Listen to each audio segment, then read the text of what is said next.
Get ready with me as I share my tips from my Japan trip.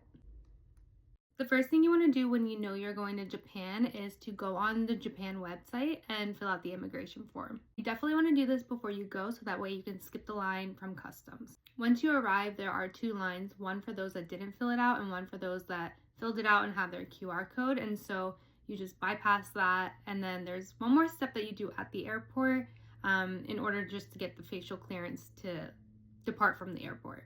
The next thing you need to know is transportation is punctual, so you want to be on time.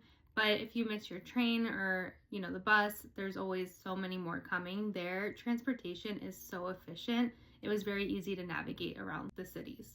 Something that you'll notice is that on trains, buses, airlines, if you're flying domestically within Japan, it is super quiet.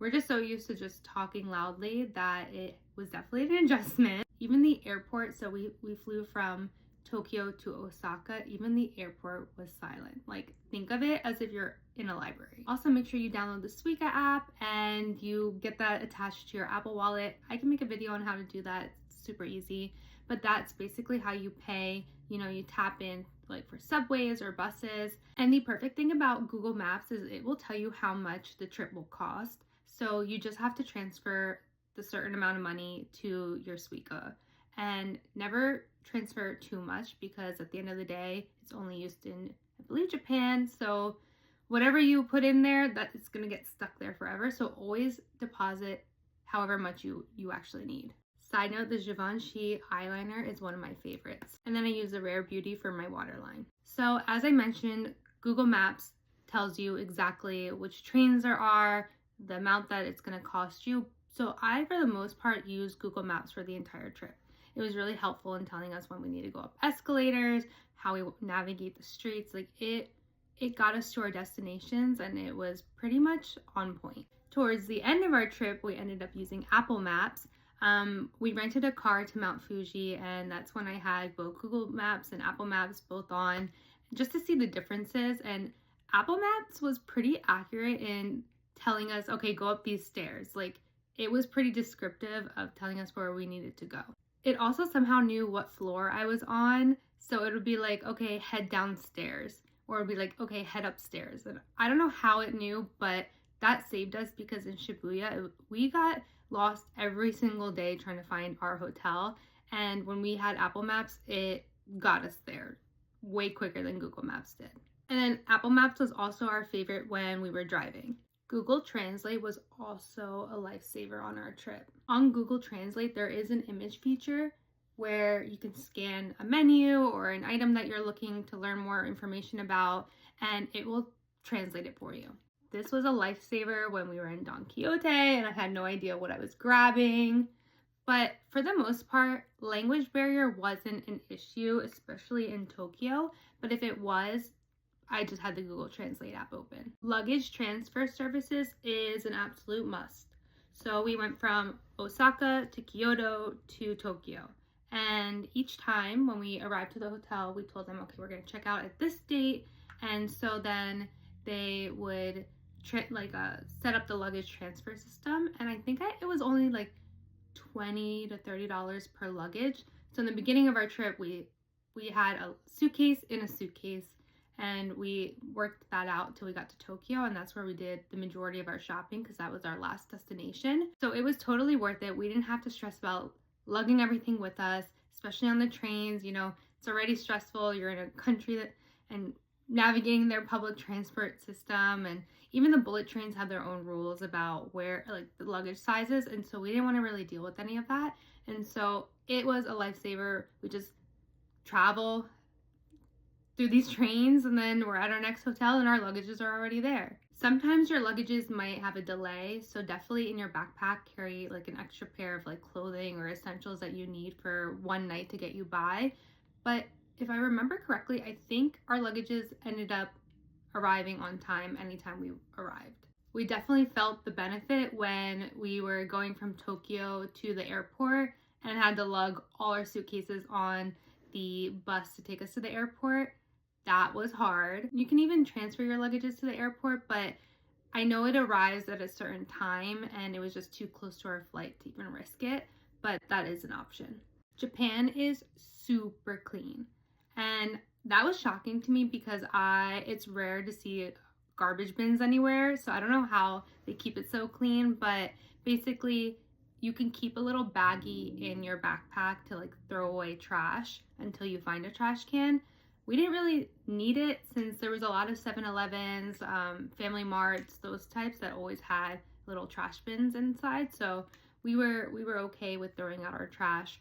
Also, if you're eating at, a food market or a food stand, they usually have their own trash cans. So, once you're done eating, you just hand them your trash and then they'll throw it out. But something that I did notice is that there are like no benches in Japan. So you're walking, you're putting in your steps, walking miles, and you're tired, but there are no benches. The only time I saw a bench was, I forget which shrine. It was like a garden, and they were all the way in the back of the garden. And I'm just like, oh, that's interesting.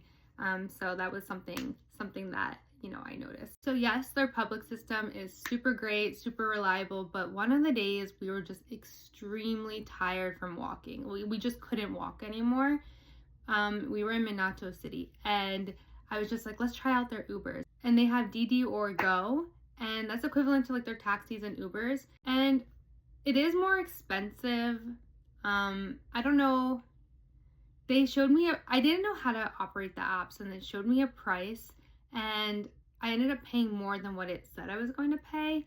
So it kind of just felt like a taxi fare, but they're super nice inside. You order an Uber, it shows you the price, but when we were inside the car, I just kept seeing the price go up and up and up, and I'm just like, okay, we're good, like we'll walk. We were just stuck in traffic, and I just assumed that the price that I saw was the price that I had to pay, but I could have just been using the app wrong. Invest in a pair of comfy sneakers. I did my research, or so I thought I did my research, of comfy shoes, and I got the Nike, I think Zoom. They were not it. I've alternated between them and my Nike Air Forces, and my feet were just killing me the entire trip. I heard good things about the New Balance though, so maybe look into that. They also have a lot of stores like the ABC Marts, the Tiger stores, so if you need to grab a pair, makes a good souvenir.